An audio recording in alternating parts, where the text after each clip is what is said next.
Всем привет, и мы продолжаем рубрику канала, посвященную обзорам различных масштабных моделей, которые выходили в разных журнальных сериях около 10 лет назад.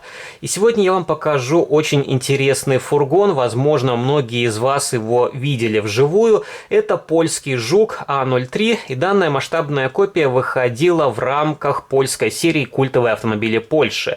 Модель вышла под номером 61, появилась в продаже в конце 2010 года. И изначально этот автомобильчик комплектовался журналом, но свою модель я приобрел значительно позже, через онлайн-интернет-магазин, где-то 2 года назад, и там была распродажа некоторых выпусков, и модели продавали без журнала. И данный фургон мне обошелся, по-моему, за 3 евро. Это вполне хорошая цена за такую модель и такой уровень проработки.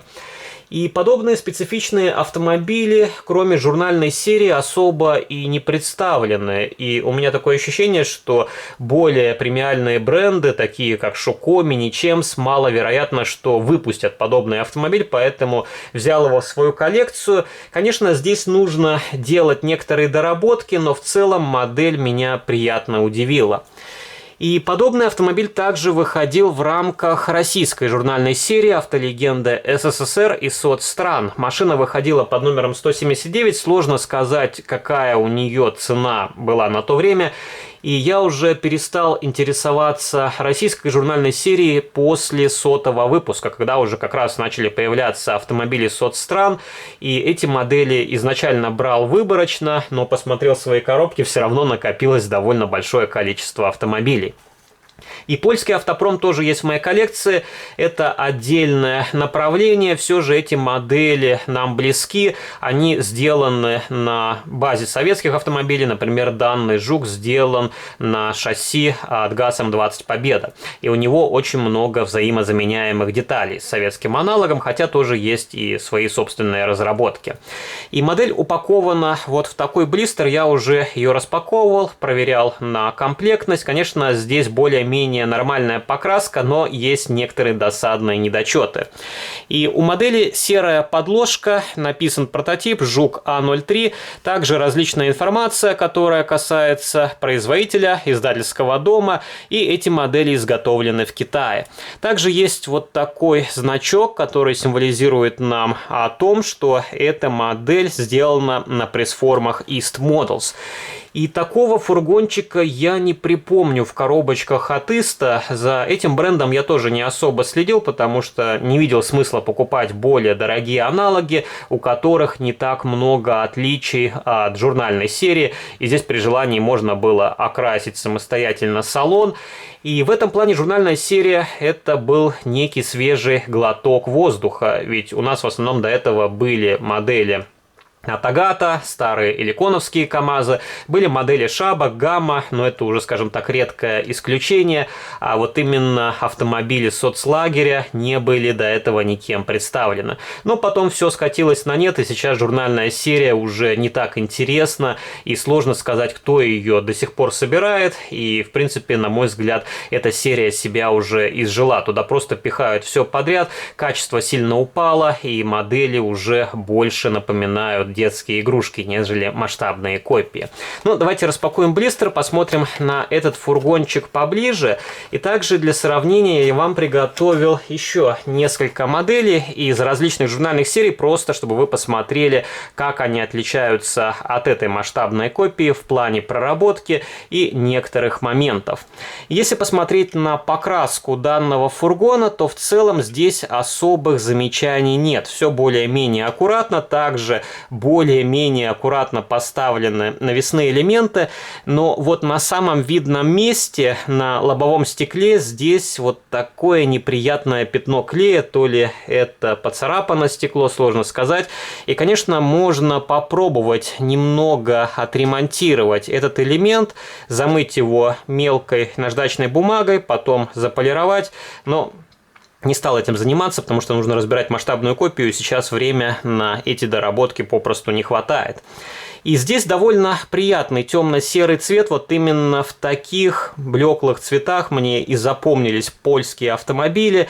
Дверные ручки на этом автомобильчике отлиты вместе с кабиной. И также здесь отсутствуют боковые окошки. Сложно сказать, почему сделали такой вариант исполнения. И насколько я помню, у этих фургонов были сдвижные боковые створки. И стекло не опускалось. Поэтому тоже вот такая недоработка. Хотя можно сделать такие небольшие элементы, самостоятельно вырезать их из прозрачного тонкого пластика. Зеркала заднего вида здесь сделаны из черного пластика, отсутствует фольга, имитирующая зеркальце. Также очень просто сделана кабина изнутри. Обычная черная плашка. Конечно, вы можете доработать эту масштабную копию. Вполне хорошо смотрится решетка радиатора. Также присутствует небольшой шильдик. Странно, почему он располагается где-то в верхнем углу, а не ровно посередине. Вполне нормальная осветительная техника, хотя вид портят черные точки. И их можно тоже немножко подкорректировать, но это нужно будет снимать осветительную технику. Поворотники спереди в виде прозрачных стекляшек оранжевого цвета. Также на этом фургончике установлены номерные знаки. Дворники из пластика, тоже непонятно, как их установили. Я думаю, они должны быть уложены чуть ниже, но все эти элементы можно самостоятельно доработать.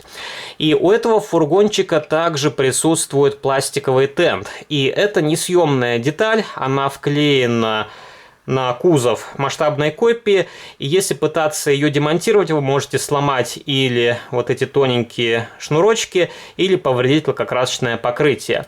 И на тенте также есть вот такая фактура, складки, но смотрится она тоже как-то не совсем реалистично. Но издалека она придает модели более интересный вид. И у этой масштабной копии кабина и грузовая платформа – это две отдельные детали, которые скреплены между собой небольшим винтом. Я тоже откручу днище у этой масштабной копии и посмотрю, как она сделана изнутри. Также здесь краской обозначены задние фонари, противотуманная фара. Эти элементы тоже можно сделать более нормальными из прозрачных кругляшков, но опять же приходится самостоятельно все дорабатывать, перекрашивать, и вот именно это главная проблема многих моделей из журнальной серии. Когда вы ее покупаете, вы сразу начинаете ее дорабатывать, улучшать, и просто так вы не ставите эти машины на полке. И еще одна проблема этого фургона – это переразмеренные колесные диски. Они, во-первых, не совсем похожи на настоящие, и, насколько я помню, у этих фургонов были колесики от Победы. И для сравнения я вам покажу Победу из серии Автолегенды СССР. И вот как раз здесь наглядно видно, какого размера и примерно какого дизайна должны быть колесные диски. И, к счастью, у меня две таких Победы. Одну из моделей я брал как донора для запчастей. И как раз с одной масштабной копии можно поставить колесные диски на этот фургон. И это сильно улучшит восприятие от масштабной копии. И как раз здесь колесные диски серого цвета, они тоже будут не сильно выделяться от общего цвета автомобиля. И также я вам покажу еще один польский автомобиль. Это Варшава седан на базе Победы. Тоже вполне симпатичная масштабная копия. И у меня две таких модели. Одна в белом, другая в темно-зеленом цвете. Они друг от друга тоже отличаются мелкими декоративными деталями. Так что, повторюсь, можно собрать вполне хорошую коллекцию польских автомобилей. И давайте открутим днище. Оно крепится при помощи двух винтов. И вот так сделана нижняя часть. Здесь тоже особо не на что смотреть. Выпускная система не окрашена. Также есть вот такой элемент для установки модели к подиуму, который разделяет карданный вал.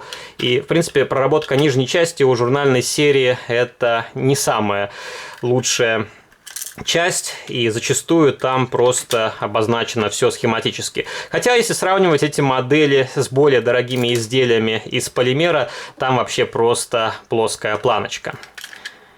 Вот так выглядит днище.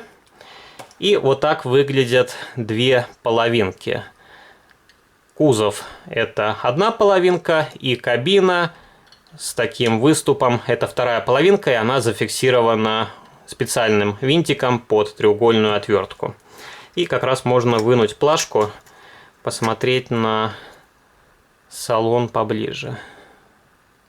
Ну, в целом все есть на своих местах, но нужно окрасить панель приборов, сиденье, рулевое колесо. И опять же, это и время затраты, и нужно покупать краску.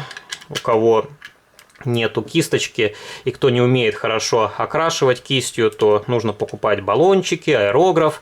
А это тоже нужно где-то помещение, чтобы все это окрашивать. Вы же не будете дома красить. Так что тоже, вот, в принципе, хотел в свое время дорабатывать эти модели, но потому что их довольно у меня много, как-то забросил эту идею. Ладно, уже не буду закручивать нижнюю часть. И, возможно, потом я вернусь к доработке этих масштабных копий, тогда уже буду показывать вам конкретный результат. И пишите ваши комментарии, есть ли в вашей коллекции похожие польские автомобили, в каких журнальных сериях они выходили, в каких вариантах окраски вы их брали. Возможно, у вас точно такой же фургон, только из российской серии, в зеленом цвете. И также не забывайте подписаться на мой канал, если вы не оформили подписку раньше. Жмите на колокольчик, чтобы не пропустить уведомления о выходе новых видео. Также вступайте в мои группы в социальных сетях ВКонтакте и Фейсбуке. А на сегодня это все. До новых встреч. Пока.